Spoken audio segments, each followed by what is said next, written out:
Bismillahirrahmanirrahim. Assalamualaikum warahmatullahi wabarakatuh. Innal hamdalillah nahmaduhu wa nasta'inuhu wa nastaghfiruh wa na'udzu billahi min shururi anfusina wa min sayyiati a'malina. May yahdihillahu fala mudhillalah wa may yudlilhu fala hadiyalah. Asyhadu an la ilaha illallah wa asyhadu anna Muhammadan abduhu wa rasuluh la nabiyya wa la rasula ba'da. Allahumma salli wa sallim ala sayyidina Muhammadin sallallahu alaihi wasallam. Amma ba'd. Ikhwani fiddin arsadakumullah.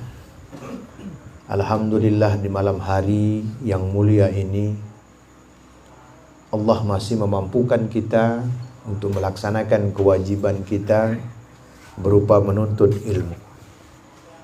Banyak yang tidak menyadari bahwa menuntut ilmu adalah sebuah kewajiban. Talabul ilmi faridatun ala kulli muslim wa muslimatin.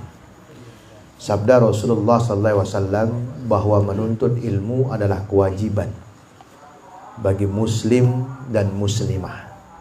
Maka tiada kata yang lain selain alhamdulillah atas segala nikmat yang telah diberikan oleh Allah kepada kita, sehingga kita bisa hadir di tempat ini, bisa bermuajahah, bisa tatap muka, bisa bersilaturahim bersama saudara-saudara kita, saudara-saudara seiman.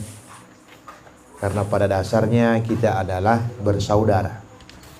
Mudah-mudahan atas semua yang kita lakukan hari ini Allah berkenan menambah rahmatnya kepada kita, menambah barokahnya kepada kita, bahkan menurunkan inayahnya atau pertolongannya kepada kita semua, sehingga kita tetap di jalan Allah apapun tantangannya, apapun ujiannya. Amin ya rabbal alamin.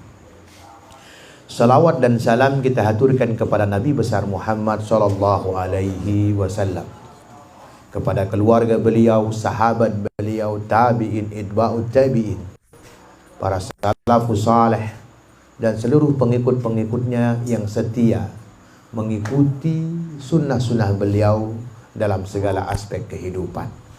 Mudah-mudahan kita juga diperkenankan oleh Allah untuk terus sebagai pelaksana sunnah-sunnah dalam kehidupan kita sehari-hari. Sekaligus kita bermohon kepada Allah agar menjadi salah satu umatnya, umat Nabi Muhammad sallallahu alaihi wasallam yang mendapatkan syafaat beliau nanti di akhirat kelak. Ini harapan terbesar kita. Amin ya rabbal alamin. Para pejuang yang dirahmati oleh Allah, saudara-saudaraku yang berbahagia, alhamdulillah sekali lagi kita ucapkan, karena setelah sekian lama kita tidak bisa berkumpul mengaji, tidak bisa berkumpul bermuajah dan bersilaturahim dengan segala macam alasan yang terjadi. Alhamdulillah hari ini kita bisa berkumpul kembali untuk membahas, membicarakan tentang keimanan, karena tiada yang paling elok dibicarakan selain keimanan. Tidak ada yang bisa menyelamatkan kita dari apapun petaka yang menimpa kita selain keimanan itu sendiri. Tidak ada yang bisa menjamin kita untuk kebahagiaan hidup di akhirat maupun di dunia tanpa keimanan. Semuanya hampa tanpa keimanan. Keimanan adalah kunci. Berbicara tentang teknis hidup, berbicara tentang bagaimana menjalani hidup, berbicara tentang bagaimana mencapai kebahagiaan, berbicara tentang bagaimana menciptakan kebahagiaan, maka tidak akan pernah bisa tanpa keimanan. Karena keimanan itulah yang menentukan kebahagiaan itu sendiri. Saudara-saudaraku yang berbahagia, maka malam hari ini kita mencoba menggali kembali, menyegarkan kembali, merefresh kembali, mengupgrade diri lagi, mengupgrade keimanan, atau meningkatkan keimanan kita. Mari kita tengok diri kita sendiri. Masihkah kita memikirkan tentang tujuan hidup-hidup kita sebenarnya? Apa tujuan kita Allah hadirkan di dunia ini? Apa tujuan kita hidup di dunia ini? Karena orientasi bisa menentukan tujuan hidup. Manakala kita tidak mengerti tujuan hidup kita, maka orientasi hidup kita akan bermasalah. Kita tidak akan mengerti bagaimana bisa menjalani hidup ini kalau kita tidak mengerti. Ada banyak firman Allah yang menjelaskan tentang tujuan hidup manusia. Di antaranya kita sangat paham, Allah berfirman, "A'udzubillahi minasyaitonirrajim. Bismillahirrahmanirrahim. Wa ma khalaqtul jinna wal insa illa liya'budun," kata Allah. Tidaklah aku ciptakan jin dan manusia melainkan untuk beribadah kepadaku. Ingat, beribadah kepadaku ini tujuan hidup. Maka apapun yang kita lakukan, kalau kita tidak berjuang untuk hidup, tidak berjuang untuk mengislamkan hidup kita, tidak berjuang untuk menjalankan Islam dalam kehidupan kita, maka itu adalah sia-sia. Kadang-kadang banyak pula kita berbicara tentang perjuangan tapi lupa bagaimana cara untuk sukses dalam perjuangan itu. Kita melupakan kunci-kuncinya. Kita ingin membuka pintu agar bisa masuk ke dalam rumah kita, atau kita ingin masuk surga tapi kita lupa bawa kuncinya. Maka ini juga tidak menjadi pas dalam kehidupan kita. Dalam ayat yang lain Allah juga ingatkan. Dalam Quran surat Al-Mu'minun Allah ingatkan juga salah satu tujuan hidup kita. Apa hasibtum annama khalaqnakum abasa wa annakum ilaina la turja'un, kata Allah. Wahai manusia, apakah kalian mengira bahwa kami ciptakan kalian itu tanpa kewajiban? Apakah kalian juga mengira bahwa kalian tidak akan dikembalikan kepada kamu? Lihat, Allah ingatkan kepada kita, hei manusia, apakah kamu diciptakan itu, kamu kira kamu diciptakan itu sia-sia aja, nggak punya tujuan, nggak punya kewajiban? Lalu setelah kita gali-gali sebenarnya apa tujuan hidup kita? Ternyata tujuan kita hidup di dunia ini untuk berjuang. Berjuang agar Allah mengampuni kita, agar Allah meridhoi kita, agar Allah masukkan kita ke dalam surga. Atas segala apa yang kita lakukan di dunia ini, maka hendaknya itu harus memasukkan kita ke dalam surga. Contoh misalnya kita berbicara tentang pesantren misalnya. Pesantren tahfidz misalnya. Banyak anak-anak kita, saudara kita masuk pesantren tahfidz tapi mereka melupakan orientasinya. Banyak yang salah tujuan. Ada yang mengatakan tujuan saya menghafal Al-Quran, padahal tujuan hidup itu bukan menghafal Quran. Menghafal Quran adalah penguat tujuan, penguat perjuangan. Itu dia. Jadi intinya bagaimana kita berjuang untuk hidup yang diridhoi oleh Allah Subhanahu wa ta'ala. Maka elemen-elemen yang kita bangun, keilmuan-keilmuan yang kita punyai pada dasarnya itu adalah penopangnya. Itu pelengkapnya. Antum mengerti ilmu politik, maka itu adalah pelengkap perjuangan. Antum ngerti ilmu ekonomi, itu pelengkap perjuangan. Antum ngerti ilmu bertarung, itu pelengkap perjuangan. Antum mengerti jihad, itu juga pelengkap perjuangan. Ya, kenapa? Karena perjuangan harus kita lengkapi agar tujuan itu bisa tercapai dengan benar. Misalnya kita mau pergi ke Mataram, ya, kita cukupkan bekal kita ke Mataram. Uang kita punya, kendaraan kita punya, uang saku kita punya, ya kan? Baju kita punya, baju ganti segala macamnya, maka akan enak. Atau naik gunung, ya, ketika tujuan kita naik gunung, maka semua alat-alat akan kita persiapkan untuk naik gunung. Dari sepatunya, dari perizinannya, dari isi tasnya, dari tasnya, ya kan? Dari perlengkapan pribadi, perlengkapan kelompok. Begitu juga hidup. Ya, Allah katakan Az-Zariyat tadi yang kita sampaikan, tidaklah aku ciptakan jin dan manusia, kata Allah, melainkan untuk beribadah kepadaku. Tujuan kita beribadah. Kenapa kok beribadah? Karena dengan ibadah itu Allah selamatkan kita. Maka hari ini kita akan mencoba mengulik kembali tentang akhirat. Sebagai bekal hidup kita, kita perlu paham. Dalam riwayat Tirmizi, Imam Tirmizi, ya kan? Bahkan dalam Sunan Ibnu Majah pun disebutkan kisah ini. Nanti di akhirat, ya, kata Rasulullah dalam hadisnya, ada dua kelompok manusia. Ada namanya ahlul musibah, ada namanya ahlul afiyah. Siapa ahlul afiyah? Siapa ahlul musibah? Ahlul musibah adalah orang yang selama hidupnya diuji oleh Allah. Hidupnya penuh ujian. Diuji dengan materi, diuji dengan anak, diuji dengan pekerjaan, diuji dengan istri, diuji dengan teman, diuji dengan kerabat, diuji dengan sakit, diuji bahkan ujian-ujian itu kadang-kadang tidak disadari. Ini namanya ahlul musibah. Ada lagi satu kelompok manusia yang namanya ahlul afiyah. Siapa ahlul afiyah? Manusia yang dalam hidupnya di dunia tidak mendapatkan ujian dari Allah. Hidupnya slow saja, santai saja. Apa yang dia rencanakan terwujud. Nggak pernah tahu sakitnya cari duit, nggak pernah tahu susahnya berteman, nggak pernah tahu susahnya mendirikan masjid, nggak pernah ngerti, nggak pernah tahu sakitnya sakit di rumah sakit tanpa BPJS lagi, nggak pernah. Apa yang dia ceritakan enak gitu. Semuanya dapat, semuanya mudah. Maka saat di yaumul hisab Allah panggil para malaikat. Coba kamu kumpulkan dua golongan manusia ini, ahlul musibah satu golongan yang lain, ahlul afiyah satu golongan yang lain. Hisab mereka. Akhirnya para malaikat menghisab. Yang pertama dihisab adalah ahlul musibah. Cepat sekali hisabnya, cepat sekali.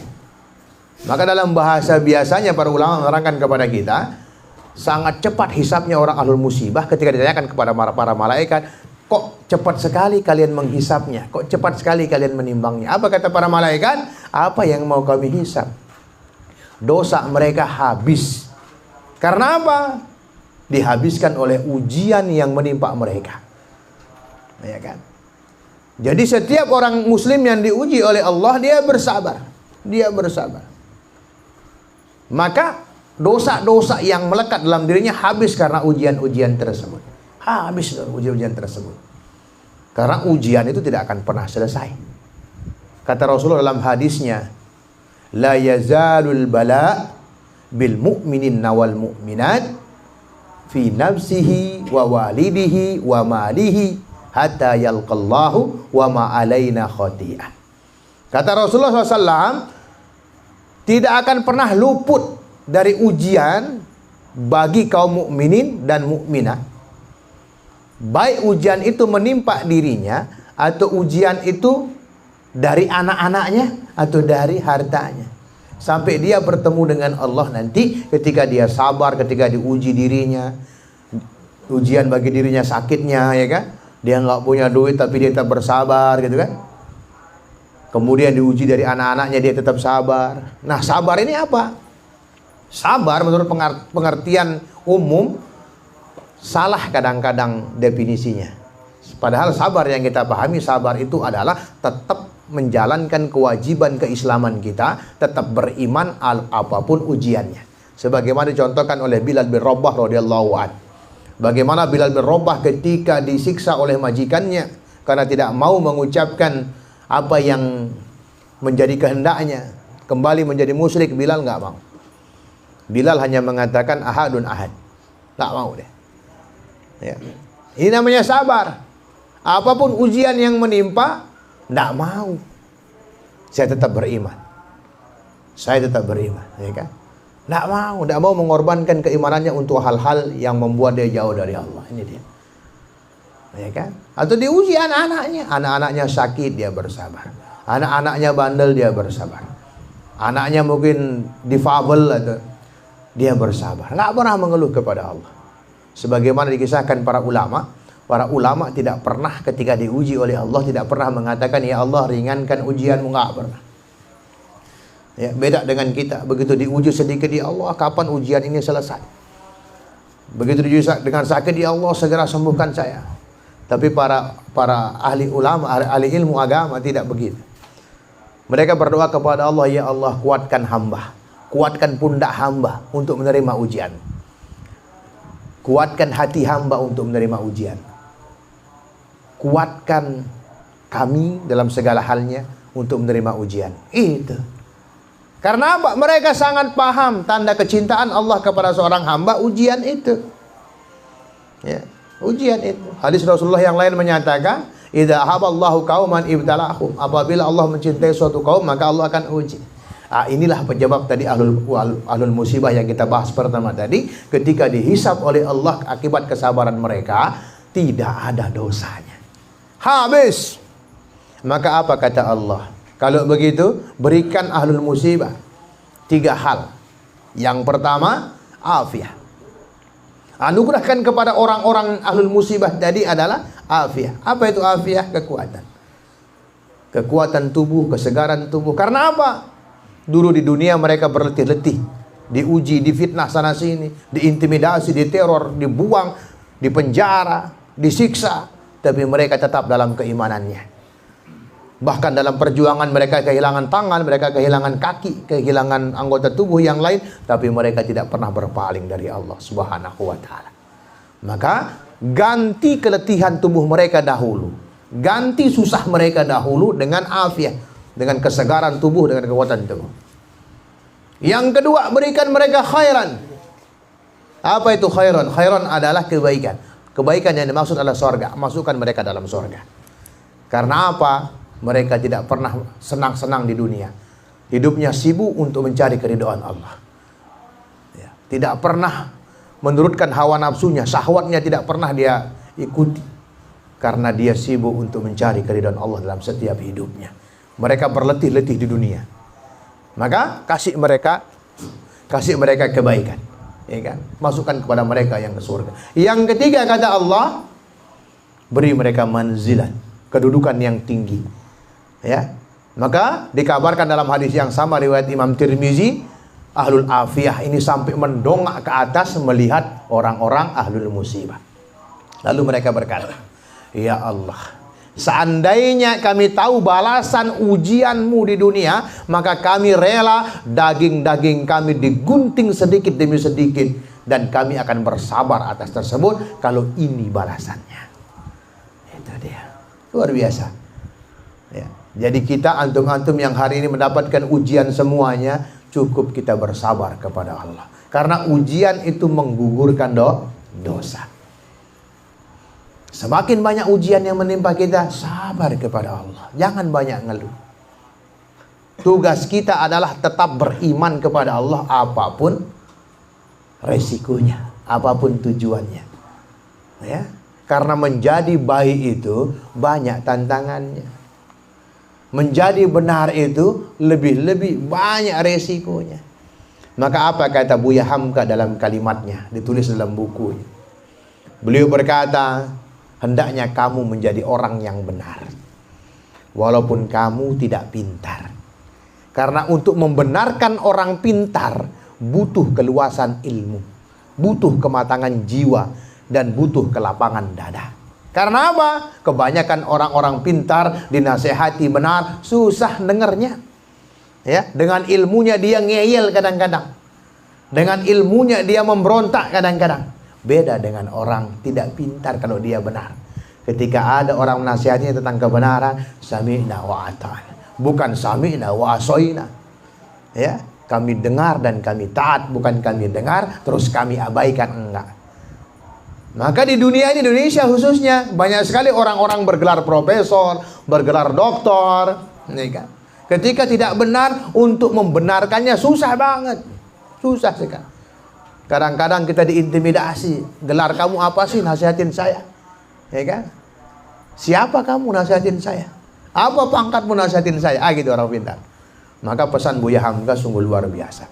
Jadilah orang benar walaupun tidak pintar. Karena membenarkan orang pintar itu membutuhkan keluasan ilmu, kematangan jiwa. Nah itu harus lapang dada. Itu dia. Lalu ahlul afiyah bagaimana nasibnya di akhirat? Hisabnya lama, ya kan? Lama dihisab. Kamu diberikan harta untuk apa? Anakmu kamu didik jadi apa? Tangan yang aku anugerahkan kepada kamu untuk apa? Ya kan? Lisan kamu untuk apa? Mata kamu untuk apa? Semua ditanyakan oleh Allah. Ya, itulah kenapa kita diajarkan doa oleh Rasulullah SAW. Allahumma ja'alni fi lisani nuran, wa fi basari nuran. Itu dia. Banyak kalimat-kalimat nuran di situ. Ya Allah, jadikan lisan kami ini bercahaya. Kenapa ada kalimat cahaya? Karena cahaya perlambangan ilmunya Allah. Itu disebut oleh Imam Syafi'i ketika dia bertanya kepada gurunya Waqi, ya, tentang hafalannya yang berkurang. Jadi kisahnya dulu Imam Syafi'i ini berjalan-jalan, dikisahkan melihat hal yang tidak boleh dilihat. Itu pun tidak sengaja. Kalau kita sekarang ini berseliweran, kalau dulu nggak sengaja, ya kan? Ya, dia melihat bagian aurat dari seorang wanita, terus hafalannya hilang. Maka tanya kepada gurunya, kenapa kok bisa begini? Fa arsadani antarkil ma'asi. Ya kan? Maka Waqi mengatakan kepadaku, kata Imam Syafi'i, agar meninggalkan kemaksiatan. Al ilmu nurun, ilmu itu adalah cahaya. Wa nurullah la yuhda lil asi. Dan cahaya Allah tidak akan pernah turun kepada orang yang bermaksiat. Jadi kebenaran susah diterima oleh orang-orang yang maksiat. Kenapa? Hatinya dipenuhi oleh kemaksiatan. Ini Imam Syafi'i ketika sampaikan ke gurunya hanya mengatakan seperti itu. Fa'arsadani antarkil ma'asi, ya kan? Guruku mengatakan kepadaku, cukup kamu tinggalkan kemaksiatan. Karena apa? Kalau kita bermaksiat, kita susah membedakan cahaya-cahaya Allah. Ya kan? Karena cahaya Allah anugerahnya banyak di kepala kita. Makanya ilmu kedokteran mengatakan ada neuron di kepala kita. Dari kata neuron. Ya, sel-sel di otak kita ini ada puluhan, bahkan jutaan sel gitu kan. Nah itu dia. Nah itu akan menjadi mati manakala kita bermaksiat. Penelitian dari barat mengatakan kecanduan menonton film yang tidak pantas ditonton, atau film apa namanya istilahnya itu, ya, film porno gitu kan, itu akan mematikan cahaya, ya kan, rusak kepala, lama-lama rusak kepala. Nah, maka dalam hadisnya pun Rasulullah mengatakan kepada kita, ala inna fil jasadi mudghah. Sungguh dalam tubuh itu ada segumpal daging. Idza sholahat sholahal jasadu kulluh, wa idza fasadat fasadal jasadu kulluh, ala wahyal qalb. Sungguh dalam tubuh manusia ada segumpal daging. Kalau segumpal daging itu baik, maka baik keseluruhan amal kita. Sebaliknya, kalau segumpal daging itu rusak, penuh maksiat, ya kan, maka dia menjadi rusak, ala wahyal qalb. Ketahuilah bahwa itu adalah hati. Nah, hati. Maka jaga hati. Jaga hati. Nah, kembali kepada alul afiyah tadi. Tidak ada yang bisa mengurangi dosa mereka. Karena apa? Enggak ada ujiannya. Ya kan? Lempeng gitu ya, hidupnya. Tidak ada. Tidak ada pemberat timbangannya. Itulah kenapa kita selalu menciptakan kebaikan-kebaikan. Agar apa? Menjadi pemberat timbangan. Rahmat Allah turun kepada kita manakala Allah kasih kita ujian, terus kita menyelesaikan ujian-ujian itu. Maka jadilah pemenang dalam setiap ujian. Kuncinya tadi. Ketika Allah berikan kita ujian, Allah, ya Allah, kuatkan saya, Allah. Kuatkan saya, ya Allah. Gitu. Sampai-sampai dikisahkan ada salah seorang sahabat yang lama tidak dapat ujian dari Allah. Entah ujian berupa kelaparan, ya kan? Entah ujian tengkar sama istri, gitu kan? Dia langsung ngomong, ya Allah, jangan-jangan engkau lupa kepada aku. Berdoa agar diuji. Ya kan? Karena apa? Sangat paham bahwa ujian itu tanda cinta Allah kepada kita. Maka ikhwani fiddin arsyadakumullah, kenapa dalam setiap kajian-kajian kita berbicara tentang pemikiran. Penting bagi kita untuk mensahihkan pemikiran kita, sekaligus mensolehkan ibadah kita. Dua hal ini menjadi penting sebagai pelengkap, penyempurna dari tujuan hidup kita. Ya. Tadi surat Al-Mu'minun ayat 115 mengajarkan kepada kita, apa hasibtum annama khalaqnakum abasa.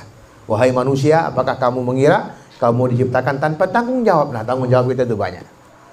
Ya kan? Tanggung jawab kita itu banyak.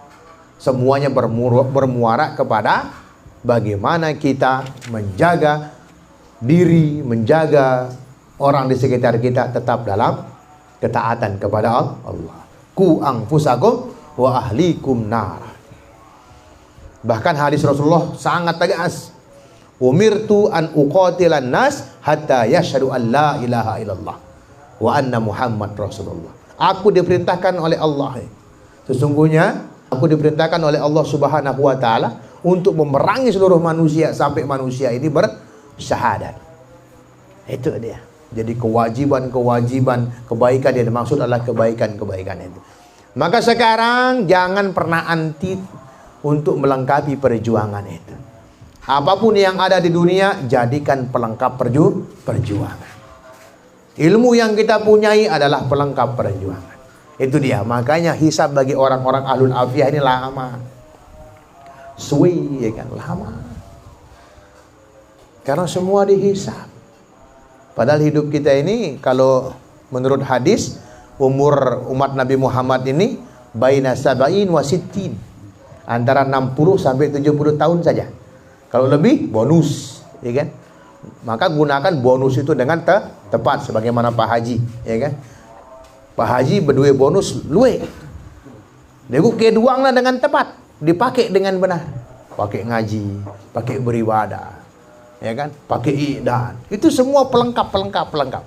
I'dad beliau pelengkap, ngaji beliau pelengkap. Ya, maka bekalnya nanti banyak. Nah, itu dia saudaraku. Maka harus kembali kita berbicara tentang tujuan hidup kita. Mungkin kita sudah banyak melupakan bagaimana tujuan hidup kita, ya kan? Maka hari ini di dalam pengajian-pengajian itu penting kita membaca tentang ayat-ayat Allah agar kita kembali ingat bahwa tujuan kita sudah dijelaskan oleh Allah Subhanahu wa taala. Maka semua hal-hal yang lain itu adalah pelengkap-pelengkap. Itu bagaikan anak kunci, ya kan? Kunci itu banyak gigi-giginya yang berfungsi untuk membuka pintu, ya kan? Maka semua kebaikan-kebaikan yang ada kita jadikan pelengkap-pelengkap itu. Ngaji kita ini pelengkap itu semuanya. Nah itu dia. Maka tugas kita adalah sabar. Nah sabar menurut Al-Ghazali mengutip dari hadis yang diriwayatkan oleh Ibnu Abbas, ya kan? Al-Ghazali menyimpulkan ada 3 sabar itu. Yang pertama sabar ketika melaksanakan kewajiban-kewajiban kepada Allah. Sabar. Banyak kewajiban kita ini. Salah satunya sholat. Ya sabar, sholat sudah. Walaupun banyak orang yang menertawakan kita yang sholat, sabar. Banyak orang yang mencibir orang yang sholat, sabar. Banyak orang menyalahkan orang yang sholat, juga sabar, ya kan? Mencari rezeki, ya kan? Itu juga banyak sekali, ya kan? Mencari rezeki untuk istri, mencari rezeki untuk kita sendiri, ya kan? Bagaimana berbuat baik terhadap keluarga, itu juga kewajiban. Kalau kita mau kupas kewajiban itu, Masya Allah, banyak sekali kewajiban-kewajiban itu. Inilah pentingnya kita mengaji, inilah pentingnya kita membuka Al-Quran. Karena di dalam pengajian-pengajian itu nanti kita akan saling mengingatkan. Tawasau bil haq wa tawasau bis sabr. Ingat, satu surat ini pendek sekali di antara surat-surat yang lain. Tapi kandungannya, Masya Allah, luas sekali. Luas sekali. Innal insana lafi khusr, ya kan? Sebelumnya diawali dengan wal asr.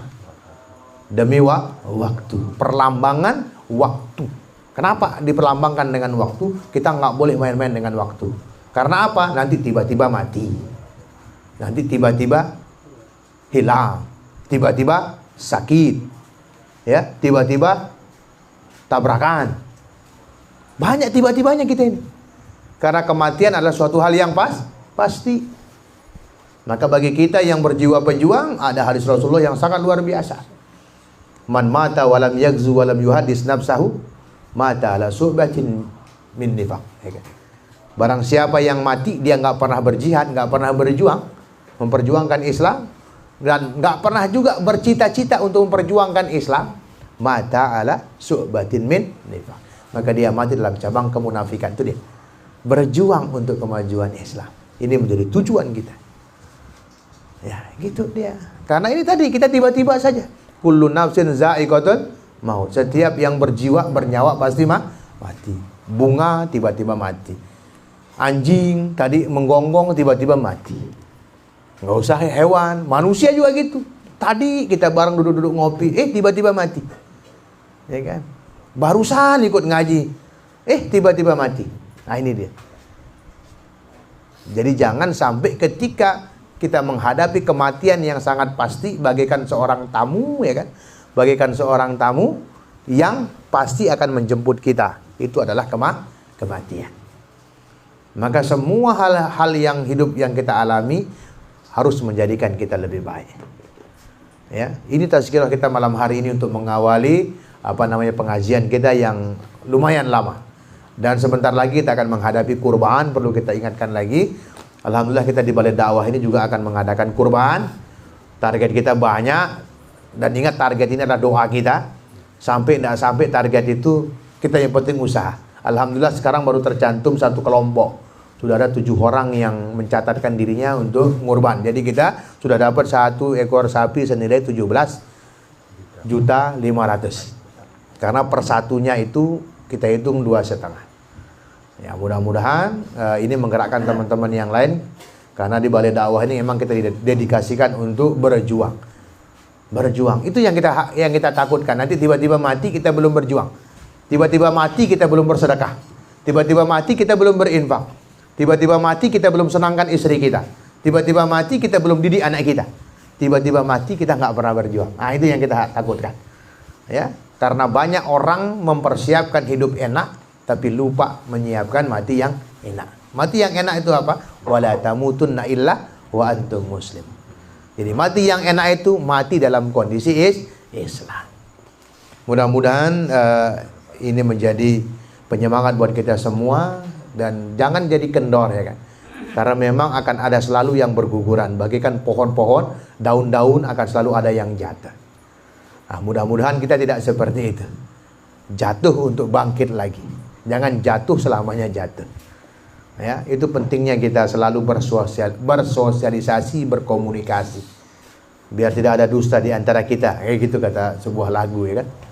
Artinya apa? Dengan sering bertemu, dengan sering berkomunikasi, hati menjadi lembut. Ya kan? Hati menjadi lembut. Kalau jarang berinteraksi, jarang kita saling berkomunikasi, apalagi jarang saling mendoakan, maka ini menjadi kerasnya hati. Dengan kita bertemu, kita saling mengucapkan salam, ini adalah doa. Ya kan? Saling mendoakan keselamatan, saling mendoakan rahmat, kan gitu. Assalamualaikum warahmatullahi wabarakatuh, kan gitu. Saling mendoakan rahmat, saling mendoakan keselamatan. Nah, itu dia. Nah, kalau kita jarang ketemu, jarang kita salaman, jarang kita mengucapkan salam, ya, maka hati kita nanti menjadi mati. Jangan sampai menjadi hati yang mati. Menurut Al-Ghazali, hati yang mati adalah hati yang membeku, hati yang tidak bisa menerima kebenaran, hati yang selalu menolak kebenaran, hati yang tidak bisa menerima apapun karena sudah mati. Ya kan? Ya, karena hati menurut Al-Ghazali ada 3. Hati Islam, qalbun salim, hati yang selamat. Yang kedua, hati yang sakit, qalbun marid, ya kan? Kalau sakit masih bisa disembuhkan, ada obatnya. Tapi kalau sudah mati, tidak ada obatnya. Mudah-mudahan dengan pertemuan-pertemuan ini membuat kita menjadi baik semuanya. Saling mendoakan antara sesama kita. Doakan saudara kita. Karena doa yang istimewa adalah doa yang diberikan kepada orang yang tidak tahu didoakan. Doakan semuanya. Subhanaka Allahumma wa bihamdika asyhadu an la ilaha illa anta astaghfiruka wa atubu ilaik. Assalamualaikum warahmatullahi wabarakatuh.